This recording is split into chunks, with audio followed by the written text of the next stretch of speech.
قل لا اجد فيما اوحي الی محرما، آپ فرمائیے میں نہیں پاتا اس چیز میں جو مجھے وحی کی جاتی ہے حرام، علی طاعم کھانے والے پر، یطعمہ جس کو وہ کھاتا ہو، یعنی جو کھانے کے قابل ہے ان میں کوئی چیز حرام نہیں، الا یکون میتۃ مگر وہ جو ہو مردار، او دم مسفوحا یا خون بہتا ہوا، او لحم خنزیر یا گوشت و خنزیر کا، فإنہ رجس پس یہ واقعی گندہ ہے، او فسقا اہل لغیر اللہ بھی، یا وہ مردار جو نامزد کیا گیا اللہ کے نام کے سوا، یہ حرام ہے۔ اس کو کہتے ہیں حرام تعبیدیہ، یعنی وہ چار چیزیں جو حرام کی بنیادیں ہیں۔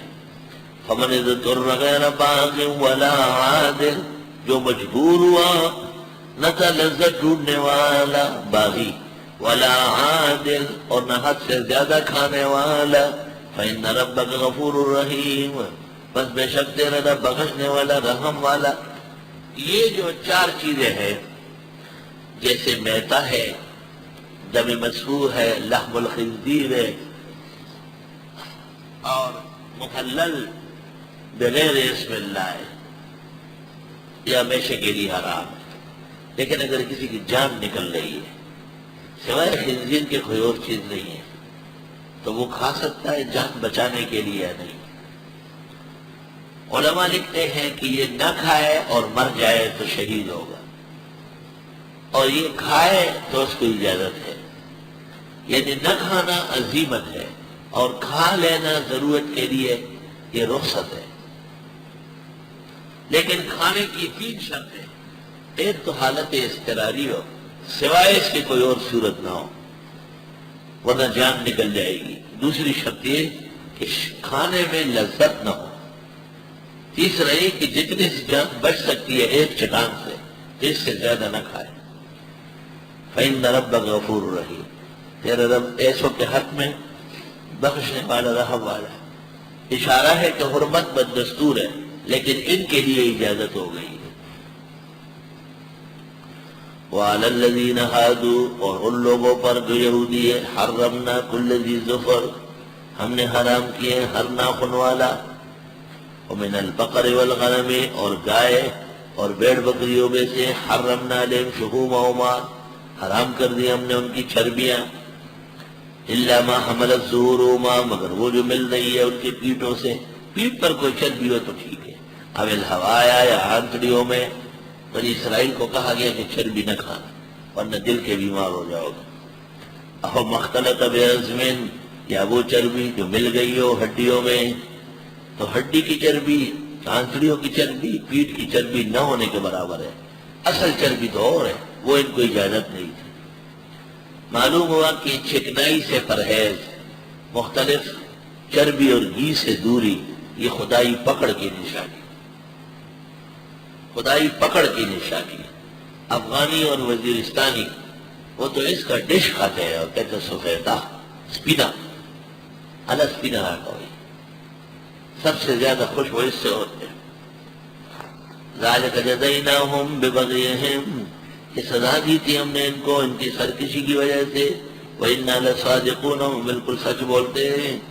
فَإِن كَذَّبُوكَ، پس اگر انہوں نے آپ کی تکذیب کی، فَقُلْ رَبُّكُمْ ذُو رَحْمَةٍ وَاسِعَةٍ، آپ فرمائیے رب تمہارے وسیع رحمتوں والے ہیں، وَلَا يُرَدُّ بَأْسُهُ عَنِ الْقَوْمِ الْمُجْرِمِينَ، لٹایا نہیں جا سکتا ہے عذاب اس کا جرائم پیشہ لوگوں سے۔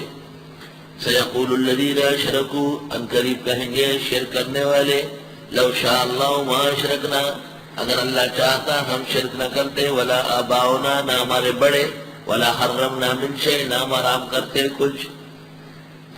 مشرکین کو ایک زبردست موالتا ہوا ہے، وہ کہتے ہیں ہم شرک کر رہے ہیں اور ہو رہا ہے، ہم شرک کر رہے ہیں اور جی رہے ہیں تو خدا راضی ہے۔ انہوں نے مشیت میں اور رضا میں فرق نہیں کیا، مشیت قدرت کو کہتے ہیں، رضا پسند کو کہتے ہیں۔ ولا یرضی لعبادہ الکفر، کفر خدا کی مشیت کے مطابق ہے لیکن کفر پر خدا راضی نہیں ہے۔ حاصل کلام کا یہ نکلا کہ خدا کی مشیت کے خلاف کوئی کام نہیں ہو سکتا لیکن خدا کی رضا کے خلاف ہو سکتا ہے۔ وَلَا يَرْضَىٰ لِعِبَادِهِ الْكُفْرَ، وہ بندوں کے کفر پر راضی نہیں ہے، پھر بھی ہو رہا ہے۔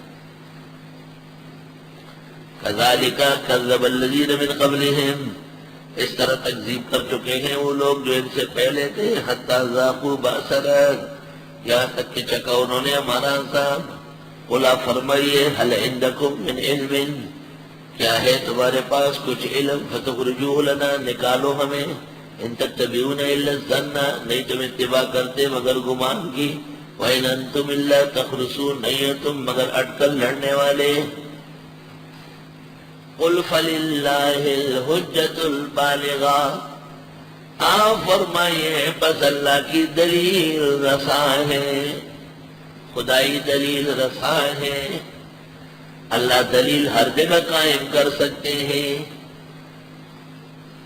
اور وہ دلیل عقل، نقل، وحی انبیاء کی آمد، معجزوں کا ظہور، کرامات کا صدور۔ آپ فرمائیے بس اللہ کی دلیل رساں ہے، اور دوایا نخبے دلیل پناہ دے یران ماندے پختور البالغہ، نخبے جکم دلیل دے اگا پناہ دے۔ فَلَوْ شَاءَ لَهَدَاكُمْ أَجْمَعِينَ، وہ چاہتا تو ہدایت دیتا تم سب کو۔ اللہ